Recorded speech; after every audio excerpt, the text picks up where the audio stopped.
श्री गणेशाय नमः। श्री जानकी वल्लभो विजयते अखंडमंगलाकारं व्याप्तं येन चराचरं तत्पदं दर्शितं येन तस्मै श्री गुरुवे नमः। वर्णानामर्थसंघानां रसानां छन्दसामपि मंगलानं च कर्तारो वन्दे वाणी विनायको। वन्दे वाणी विनायको। आपदामपहर्तारं दातारं सर्वसम्पदानं लोकाभिरामं श्रीरामं भूयो भूयो नमाभ्यम्। रामाय रामभद्राय रामचन्द्राय वेदसे रघुनाथाय नाथाय सीताया पतये नमः।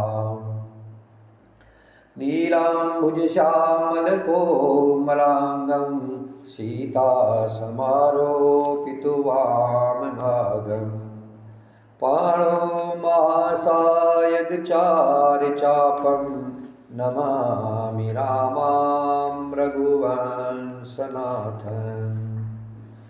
पवनतनय संकटहरणं मंगलमूर्तिरू राम लखन सीता सहित हृदय बसहु सुरभु। सियावर रामचंद्र की जय, पवन सुत हनुमान की जय, उमापति महादेव की जय। श्री राम जी लक्ष्मण जी से कह रहे हैं, लक्ष्मण तुम परिणाम में होने वाले आनंद को हृदय में समझ करके प्रेमवश अधीर मत हो। जो लोग माता पिता गुरु और स्वामी की शिक्षा को स्वाभाविक ही सिर चढ़ाकर उसका पालन करते हैं, उन्होंने जन्म लेने का लाभ पाया है, नहीं तो जगत में जन्म व्यर्थ है। हे भाई, हृदय में ऐसा जान करके मेरी सीख सुनो और माता पिता के चरणों की सेवा करो। भरत और शत्रुघ्न घर पर नहीं है, महाराज वृद्ध है और उनके मन में मेरा दुख है। इस अवस्था में मैं तुमको साथ लेकर बन जाऊं तो अयोध्या सभी प्रकार से अनाथ हो जाएगी। गुरु पिता माता प्रजा और परिवार सभी पर दुख का दुस्सह भार आ पड़ेगा। अतः तुम यही रहो और सबका संतोष करते रहो, नहीं तो हे तात बड़ा दोष होगा। जिसके राज्य में प्यारी प्रजा दुखी रहती है, वह राजा अवश्य ही नरक का अधिकारी होता है। हे तात, ऐसी नीति विचार करके तुम घर रह जाओ। यह सुनते ही लक्ष्मण जी बहुत ही व्याकुल हो गए। इन शीतल वचनों से वे कैसे सूख गए, जैसे पाले के स्पर्श से कमल सूख जाता है।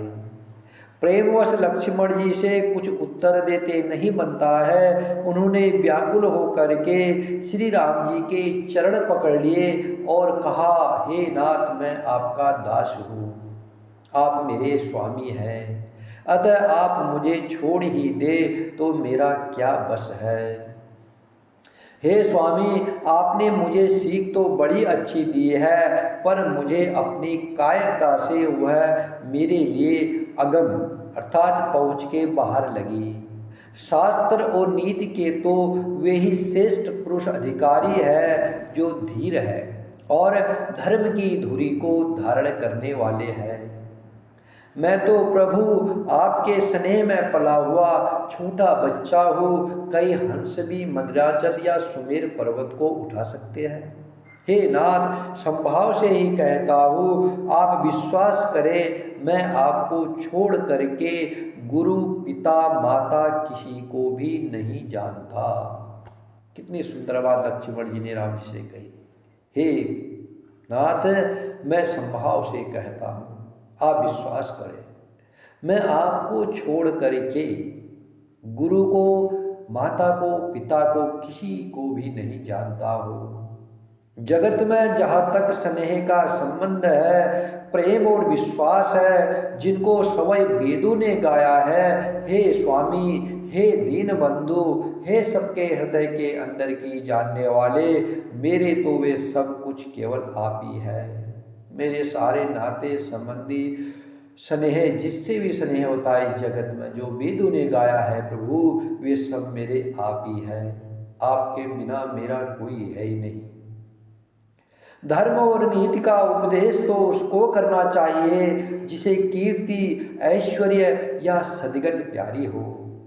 धर्म और नीति का उपदेश उसके लिए उचित है जिसे कीर्ति चाहिए, जिसे ऐश्वर्य चाहिए और जिसे सदगत चाहिए।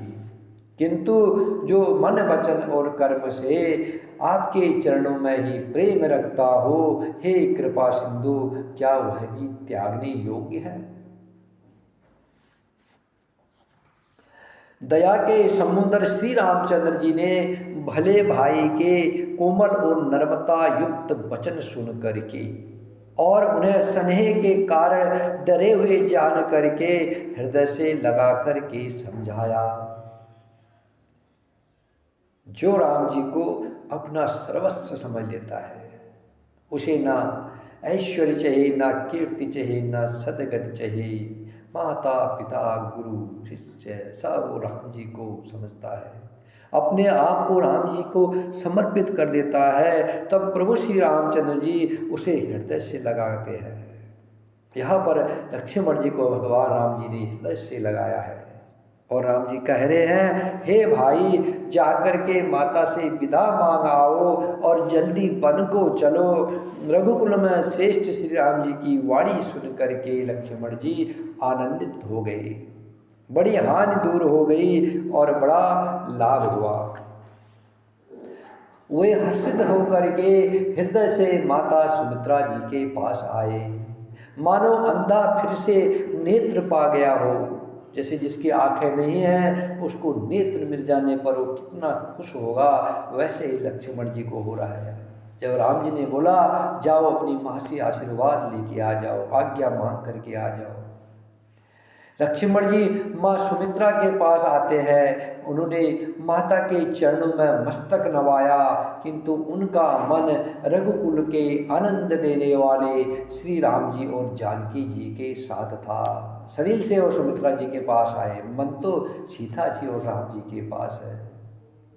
वैसे ही हम लोगों का शरीर इस संसार में रहना चाहिए, मन सीता राम जी के चरण कमलों में रहना चाहिए। माता ने उदास मन देख करके उनसे कारण पूछा। लक्ष्मण जी ने सब कथा विस्तार से कह सुनाई। सुमित्रा जी कठोर वचनों को सुन करके ऐसी सहम गई जैसे हिरनी चारों ओर वन में आग लगी देख करके सहम जाती है। लक्ष्मण जी ने देखा कि आज अब अनर्थ हुआ है, ये स्नेहवश काम बिगाड़ देगी, इसलिए वे विदा मांगते हुए डर के मारे सकुचाते हैं और मन ही मन सोचते हैं कि हे विधाता, माता साथ जाने को कहेगी या नहीं। सुमित्रा जी ने श्री राम जी और श्री सीता जी के रूप, सुंदर शील और संभाव को समझ करके और उन पर राजा का प्रेम देख करके अपना सिर पीटा और कहा कि पापनी के कहने बुरी तरह घात लगाया है। श्री राम जय राम जय जय राम, श्री राम जय राम जय जय राम, श्री राम जय राम जय जय राम, श्री राम जय राम जय जय राम, श्री राम जय राम जय जय राम, श्री राम जय राम जय जय राम, श्री राम जय राम जय जय राम, श्री राम जय राम जय जय राम।